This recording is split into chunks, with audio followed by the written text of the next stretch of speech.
সমুদ্রের মাঝে দাঁড়িয়ে থাকা একটা সাধারণ টাওয়ার দেখতে হয়তো খুবই সাধারণ, কিন্তু আপনি কি জানেন এই টাওয়ারটি হাজার হাজার বছর ধরে কোটি কোটি মানুষের জীবন বাঁচিয়েছে?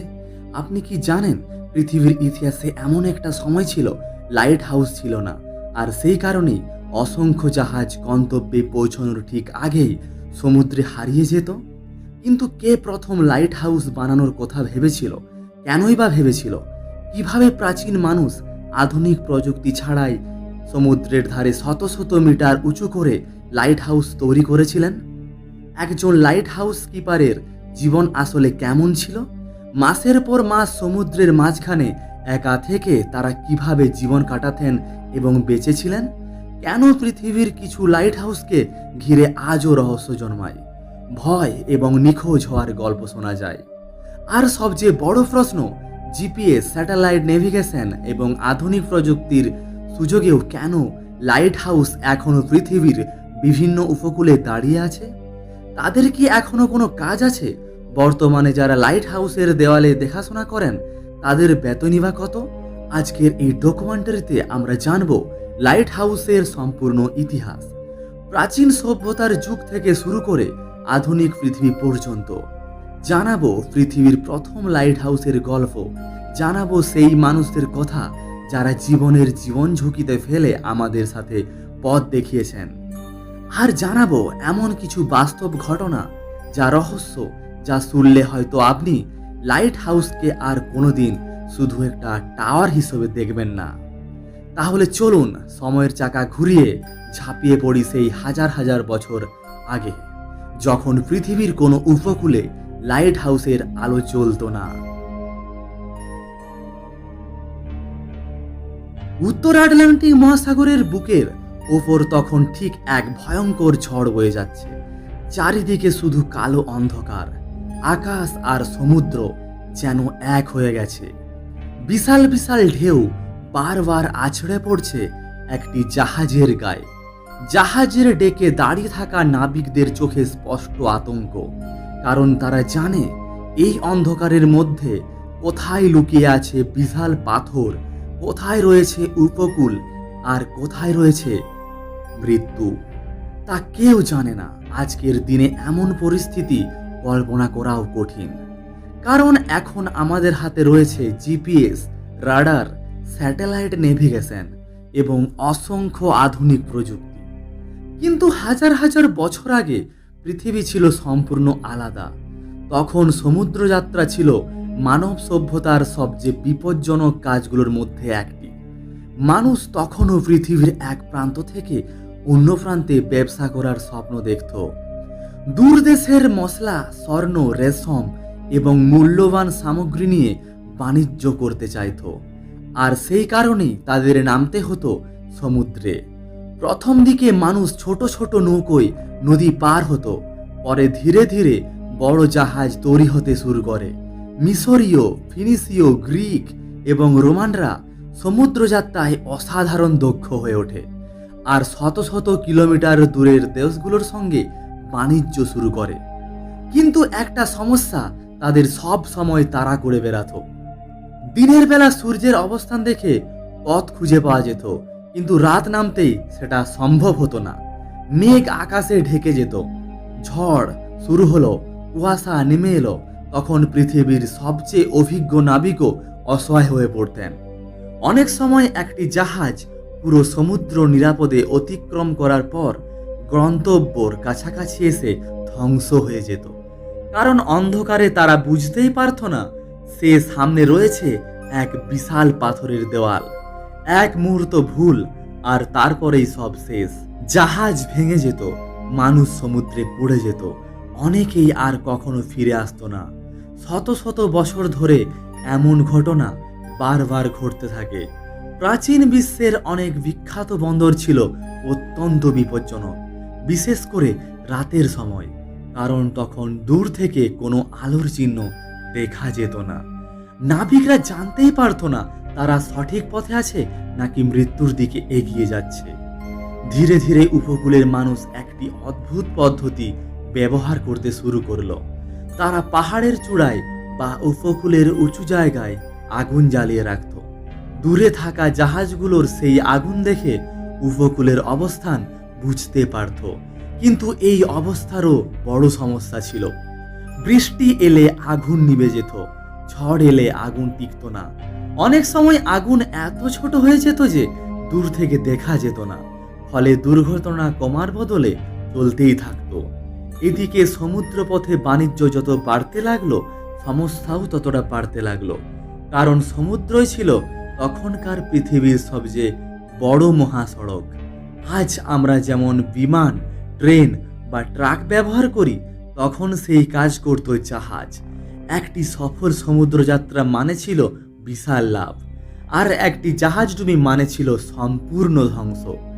এই অবস্থায় মানুষ বুঝতে পারল শুধু আগুন জ্বালিয়ে আর কাজ হবে না, দরকার এমন কিছু যা দিনের বেলা দূর থেকে দেখা যাবে এবং রাতের বেলাও স্পষ্ট দেখা যাবে, ঝড়েও টিকে থাকবে, বছরের পর বছর একই জায়গায় দাঁড়িয়ে থাকবে এবং সমুদ্রের প্রতিটি নাবিককে নিরাপদে পথ দেখাবে। মানুষ তখনও জানতো না যে তাদের এই চিন্তায় ভবিষ্যতে পৃথিবীর অন্যতম গুরুত্বপূর্ণ স্থাপনার জন্ম দেবে। একটি স্থাপনা যা হাজার হাজার বছরেও বেশি সময় ধরে কোটি কোটি মানুষের জীবন বাঁচাবে। একটি স্থাপনা যার আলো দেখেই অসংখ্য নাবিক মৃত্যুর মুখ থেকে ফিরে আসবে। একটি স্থাপনা যার নাম আজও পুরো পৃথিবী জানে, লাইট হাউস। কিন্তু পৃথিবীর প্রথম সত্যিকারের লাইট হাউস কোথায় তৈরি হয়েছিল? এই বা প্রথম তৈরি করেছিল? আর কিভাবে প্রাচীন মানুষ আধুনিক প্রযুক্তি ছাড়াই এমন একটি বিস্ময়কর কাঠামো নির্মাণ করতে পেরেছিল? সেই অবিশ্বাস্য গল্প এবার শুরু হচ্ছে। সময়টা ছিল খ্রিস্টপূর্ব ৩য় শতাব্দী, আজ থেকে প্রায় 2300 বছর আগে। ভূমধ্য সাগরের তীরে অবস্থিত একটি শহর তখন পুরো বিশ্বের নজর কেড়েছিল। সেই শহরের নাম ছিল আলেকজান্দ্রিয়া।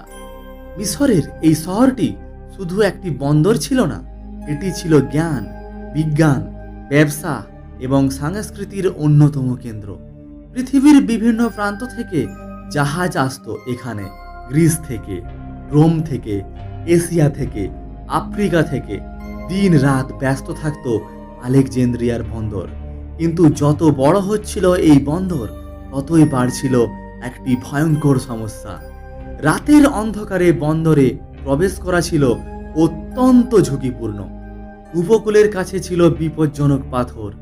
অনেক জাহাজ নিরাপদে সমুদ্রে পাড়ি দিলেও শেষ মুহূর্তে এসে দুর্ঘটনার শিকার হয়ে পড়ত।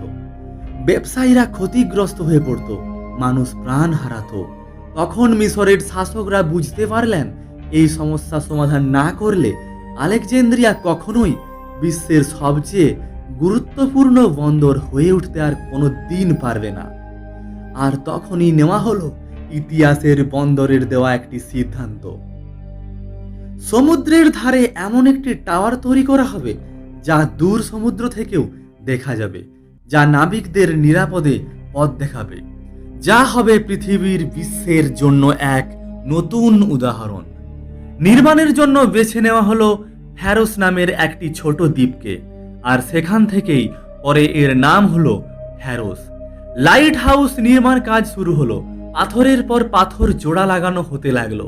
হাজার হাজার শ্রমিক দিনরাত কাজ করতে লাগলেন। বছরের পর বছর ধরে চলল নির্মাণ। অবশেষে যখন একটি সম্পূর্ণ হলো, তখন পৃথিবী অন্য কিছু দেখল যা আগে কখনোই দেখেনি। সমুদ্রের ধারে দাঁড়িয়ে আছে একটি বিশাল টাওয়ার, প্রায় 120 মিটার উঁচু। সেই সময়ের হিসাবে যা ছিল অবিশ্বাস্য। ভাবুন তো, আজকের দিনে 30 থেকে 40 তলার সমান উচ্চতার একটি ভবন দেখলে আমরা অবাক হই না? কিন্তু 2000 বছরের আগেও এমন একটি কাঠামো নির্মাণ করা হয়েছিল, প্রায় অসম্ভব একটি কাজ। ফ্যারোস 3টি প্রধান অংশে বিভক্ত ছিল। নিচের অংশ ছিল বিশাল চতুর্ভুজ আকৃতির, মাঝের অংশ ছিল 8 কোণা, আর উপরের অংশ ছিল গোলাকার। সবচেয়ে ওপরের ছিল একটি বিশাল আগুনের চুল্লি। প্রতিদিন রাতে সেখানে আগুন জ্বালানো হতো। কিন্তু শুধু আগুন জ্বালালেই তো হবে না, সেই আলোকে অনেক দূর পর্যন্ত পৌঁছাতেও হবে। আর এখানেই দেখা যায় প্রাচীন প্রকৌশলীদের অসাধারণ মেধা। তারা বিশেষভাবে পালিশ করা ব্রোঞ্জের আয়না ব্যবহার করতেন। আগুনের আলো সেই আয়নায় প্রতিফলিত হয়ে সমুদ্রে বহু দূর পর্যন্ত পৌঁছে দিত। কিন্তু ইতিহাসবিদদের মতে পরিষ্কার আবহাওয়ায় এই আলো 50 কিলোমিটারেরও বেশি দূর থেকে দেখা যেত। সেই সময়ের জন্য যা ছিল এক অবিশ্বাস্য প্রযুক্তি। ধীরে ধীরে পৃথিবীর বিভিন্ন প্রান্তের নাবিকরা এই আলোর কথা জানতে শুরু করলেন।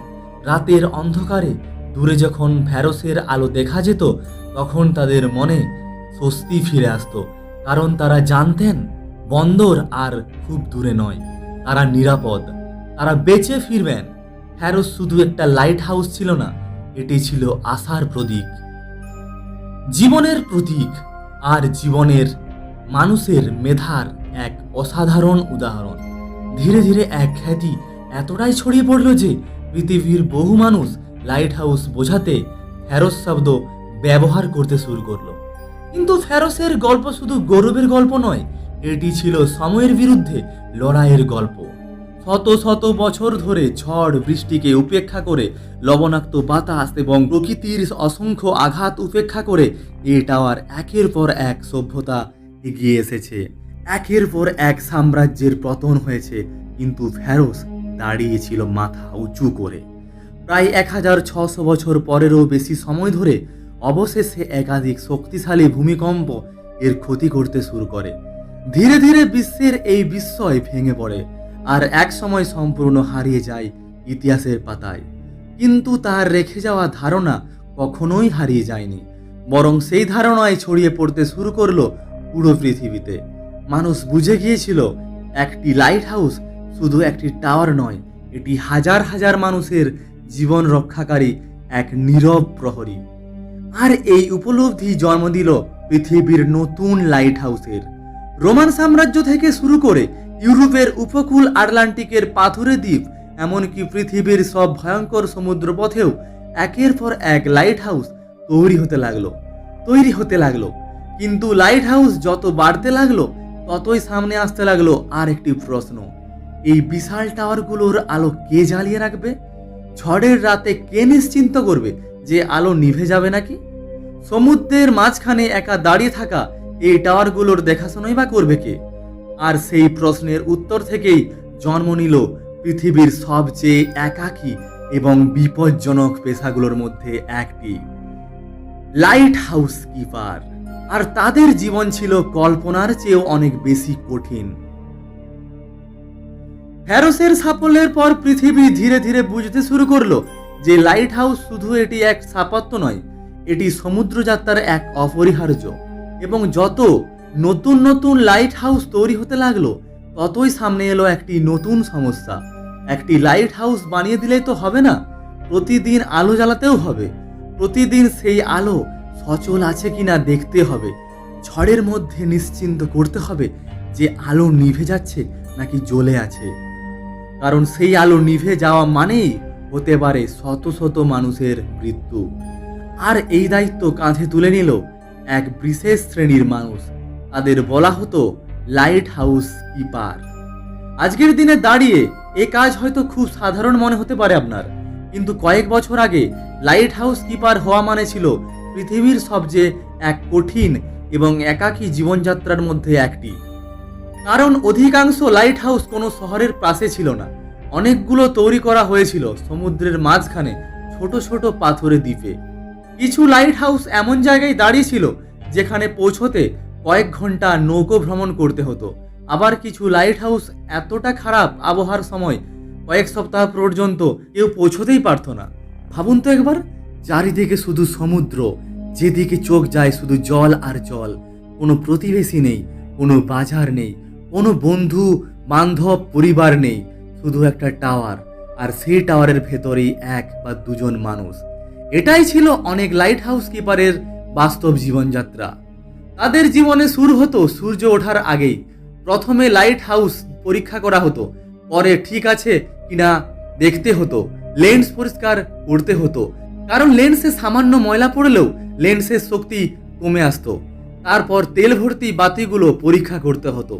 যুগের পর যুগ লাইট হাউসে বিদ্যুৎ ছিল না, তাই আলো জ্বালানোর জন্য ব্যবহার করা হতো তিমি মাছের তেল, পরে কেরোসিন এবং বিভিন্ন ধরনের জ্বালানি। প্রতিদিন সেই জ্বালানি বহন করে ওপরে নিয়ে যাওয়া হতো। অনেক লাইট হাউসে 200 থেকে 300 ধাপ পর্যন্ত সিঁড়ি ছিল, আর কিপারদের প্রতিদিন সেই সিঁড়ি বেয়ে উপরে উঠতে হতো, কখনো কখনো দিনে একাধিকবার। কিন্তু আসল পরীক্ষা শুরু হতো তো রাতে, বিশেষ করে ঝড়ের সময়, যখন সমুদ্র রূপ নিত এক অসম্ভব, যখন বজ্রপাত আকাশ চিরে ফেলত, যখন ঢেউগুলো পাহাড়ের মতো উঁচু হয়ে উঠত, তখন লাইট হাউস কিপারদের নিজেদের জায়গা থাকতে হতো। কারণ ঝড়ের রাতেই লাইট হাউস সবচেয়ে বেশি প্রয়োজন হতো, যখন নাবিকরা দিশেহারা হয়ে পড়ত, জীবনযাত্রার মৃত্যু আর কাছ থেকে তারা উপলব্ধি করতে পারত সেই সময়টাকে। ঠিক তখনই লাইট হাউসের আগে তাদের পথ দেখাতে হতো। অনেক সময় ঢেউ এতটাই শক্তিশালী হয়ে পড়তো যে পুরো লাইট হাউস কেঁপে উঠত। কিপাররা অনুভব করতেন যেন পুরো টাওয়ারটি সমুদ্রের মধ্যে ডুবে না যায়। কিন্তু তবুও তাদের কাজ চালিয়ে যেত, কারণ বাইরে কোনো জাহাজ হয়তো তাদের আলোর অপেক্ষায় দাঁড়িয়ে আছে বা বয়ে আসছে। আর এই জীবন এক শারীরিক জীবনযাত্রার কঠিন কারণ ছিল, মানসিকভাবে ছিল অত্যন্ত ভয়ঙ্কর। মাসের পর মাস মানুষের মুখ না দেখে থাকা সহজ নয়। অনেক কিপার ডায়েরিতে লিখে গেছেন তাদের একাকিত্বের কথা। তারা লিখেছেন কিভাবে দিনের পর দিন শুধু ঢেউয়ের শব্দ গুনতে গুনতে মানুষের মন বদলে যেত।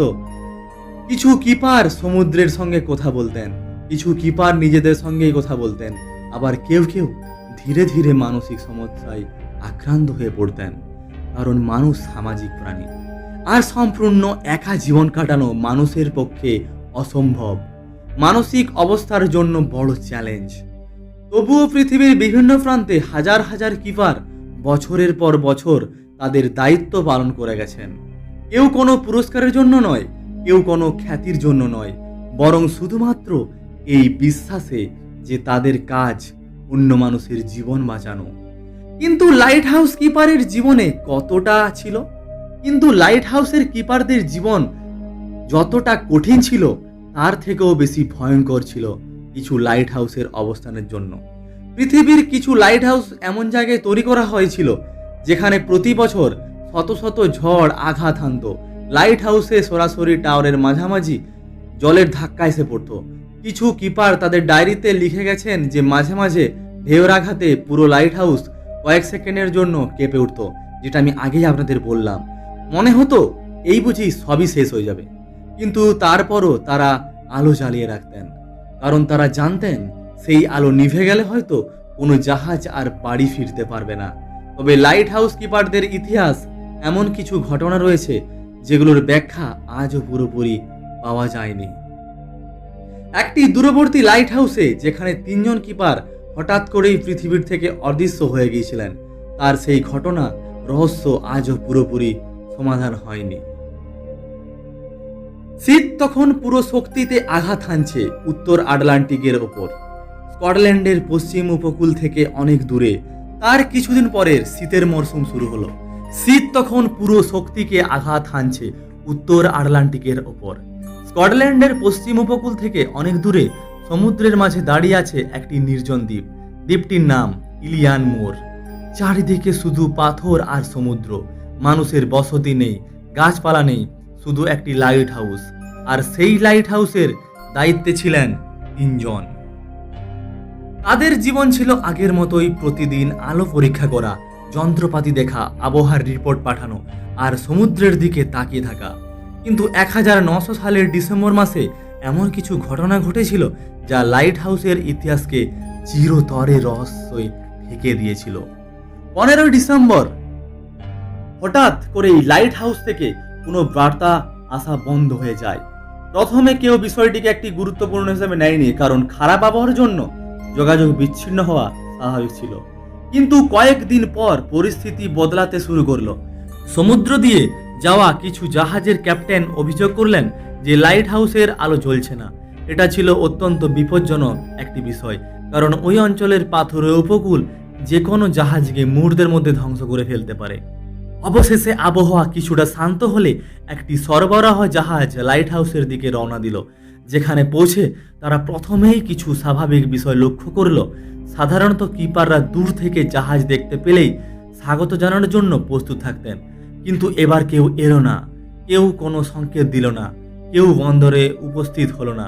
জাহাজের কর্মীরা প্রথমে ভেবেছিলেন হয়তো কিপাররা কোনো কাজে ব্যস্ত, কিন্তু সময় যত এগোতে লাগলো ততই তাদের মনে অস্বস্তি বাড়তে লাগলো। অবশেষে একজন কর্মী লাইট হাউসের দিকে এগিয়ে গেলেন।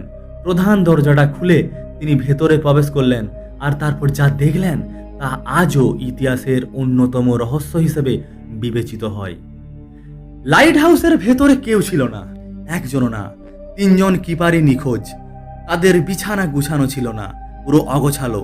রান্নাঘরে খাবারের নিশ্চিহ্ন ছিল না, কিন্তু জিনিসপত্রের চিহ্ন ছিল না। কিছু জিনিসপত্র যথাস্থানে ছিল মাত্র। কোথাও কোনো লড়াইয়ের চিহ্ন ছিল না, কোনো রক্ত নেই, কোনো মৃতদেহ নেই, শুধু অদ্ভুত নীরবতা।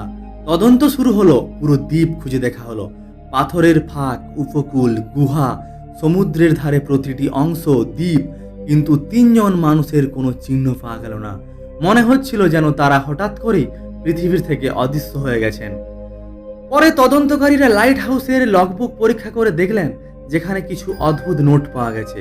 লেখা ছিল প্রচণ্ড ঝড়ের কথা, অস্বাভাবিক আবহাওয়ার কথা, ভয়ের কথা। যদিও পরবর্তীতে এসব নোটের সত্যতা নিয়ে বিতর্ক তৈরি হয়, কারণ আবহাওয়ার সরাসরি রেকর্ডের তখন তেমন কোনো ঝড়ের আশঙ্কার উল্লেখ পাওয়া যায়নি। ফলে রহস্য আরো গভীর হয়ে ওঠে।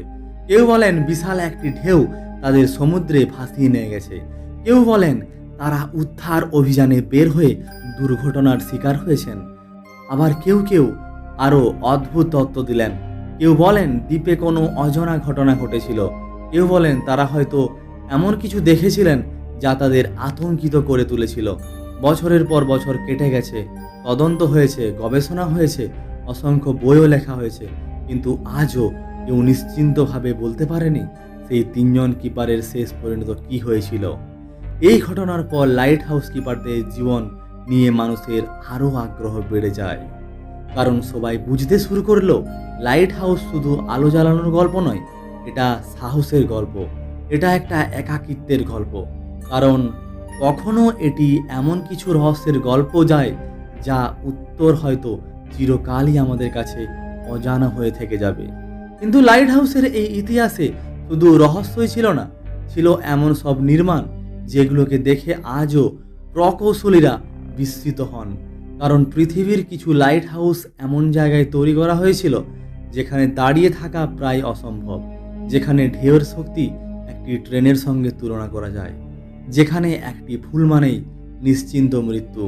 আর সেই অসম্ভব জায়গাগুলোতে মানুষ কিভাবে লাইট হাউস তৈরি করেছিল সেটাই হয়তো লাইট হাউসের ইতিহাসের সবচেয়ে অবিশ্বাস্য অধ্যায়।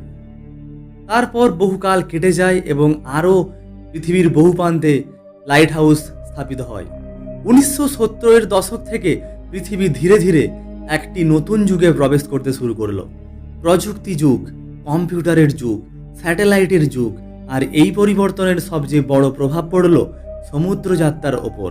শত শত বছর ধরে নাবিকরা মানবচিত্র, কম্পাস, লাইট হাউসের ওপর নির্ভর করতেন, কিন্তু এবার তাদের হাতে এলো এমন একটি প্রযুক্তি যা পৃথিবীর যে কোনো স্থানে তাদের সঠিক অবস্থান বলে দিতে পারে।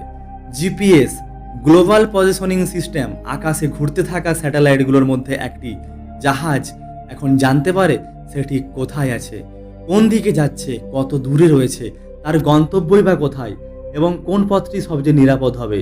এই প্রযুক্তি আসার পর অনেকেই মনে করেছিলেন লাইট হাউসের যুগ শেষ। অনেকে ধারণা করেছিলেন কয়েক বছরের মধ্যেই পৃথিবীর সব লাইট হাউসগুলো হয়তো জাদুঘরে পরিণত হয়ে যাবে। কারণ যখন একটি কম্পিউটার কয়েক মিটারের নির্ভুলতায় পথ দেখাতে পারে, তখন সমুদ্রের ধারে দাঁড়িয়ে থাকা একটি আলোর টাওয়ারের আর প্রয়োজন হবে না। প্রশ্নটা শুনতেই যৌক্তিক, কিন্তু বাস্তবতা ছিল অনেকটাই বেশি জটিল।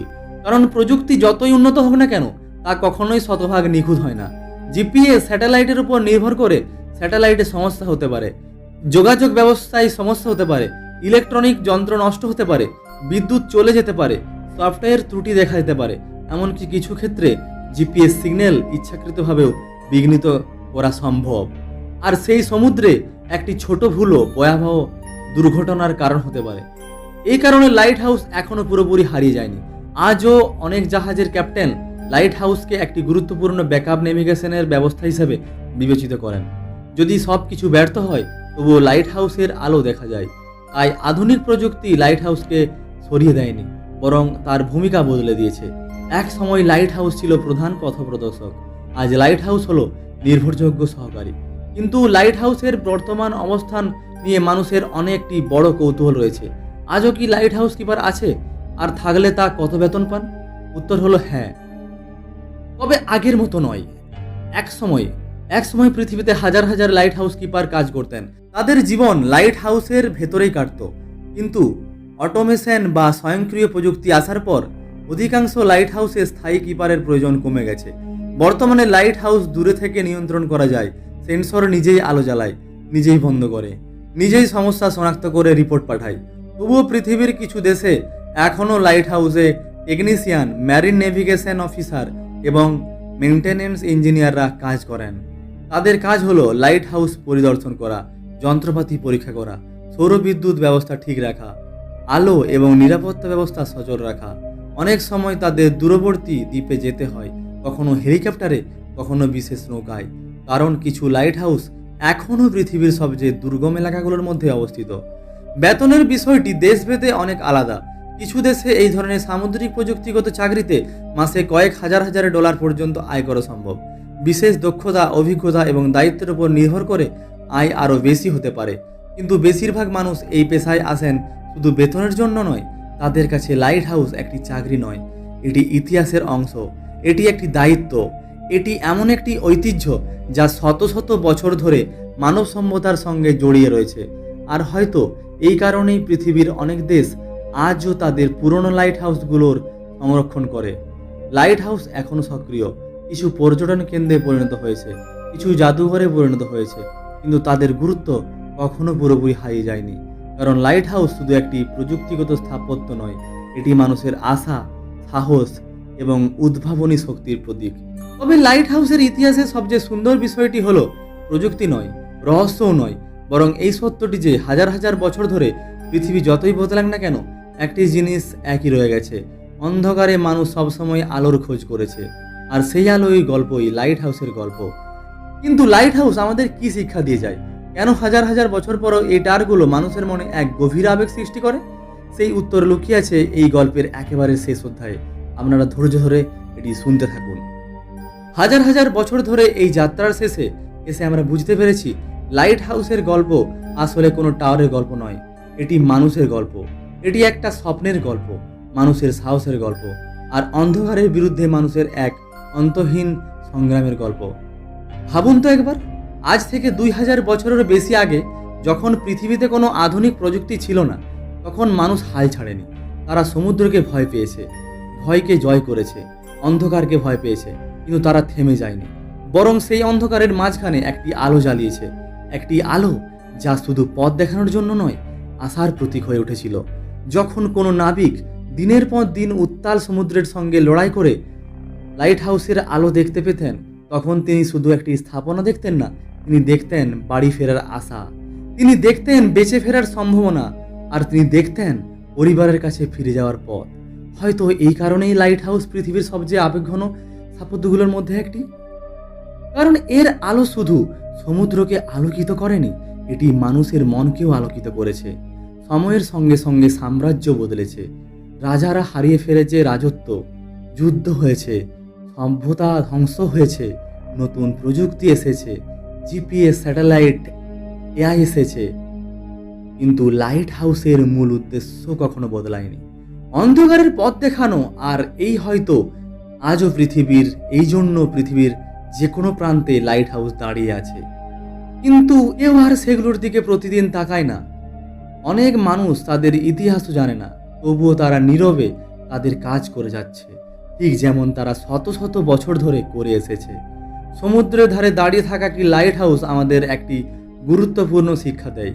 জীবনেও অনেক সময় এমন মুহূর্ত আসে যখন চারদিকে শুধু অন্ধকার মনে হয়, সামনের পথ দেখা যায় না, সব কিছু অনিশ্চিত মনে হয়। কিন্তু ঠিক তখনই কোথাও না কোথাও একটি আলো থেকে হয়তো খুব ছোট, হয়তো খুব দূরে, কিন্তু আলোই আমাদের এগিয়ে যাওয়ার সাহস দেয়। অন্ধকার যতই গভীর হোক না কেন, একটি আলোই যথেষ্ট পথ দেখানোর জন্য। হাজার হাজার বছর সমুদ্রের তীরে যে আলো জ্বলে উঠেছিল, আজও সেই আলো নিভে যায়নি। হয়তো প্রযুক্তি বদলেছে, হয়তো পৃথিবী বদলেছে, হয়তো উন্নত সভ্যতা এসেছে, কিন্তু মানুষের আশা বদলে যায়নি। আর যতদিন মানুষ অন্ধকারের পথ খুঁজবে, ততদিন লাইট হাউস শুধু সমুদ্রের ধারে দাঁড়িয়ে থাকবে মাথা উঁচু করে। এটি হয়ে থাকবে মানব সভ্যতার অন্যতম মহান প্রতীক, একটি নীরব প্রহরী যে শতাব্দীর পর শতাব্দী ধরে একই বার্তা দিয়ে যাচ্ছে, পথ হারিও না, আলো এখনো জ্বলছে। হ্যালো বন্ধুরা, এই ভিডিওটি পুরোটাই আপনাদের কেমন লাগলো অবশ্যই আমাদের কমেন্ট করে জানাবেন।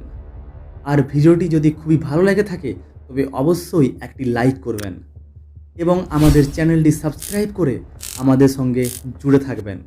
আপনাদের একটি লাইক আমাদের অনেকটা ইন্সপিরেশন জাগায়। সুস্থ থাকুন, ভালো থাকুন, দেখা হচ্ছে পরবর্তী কোনো ভিডিও নিয়ে। জয় হিন্দ।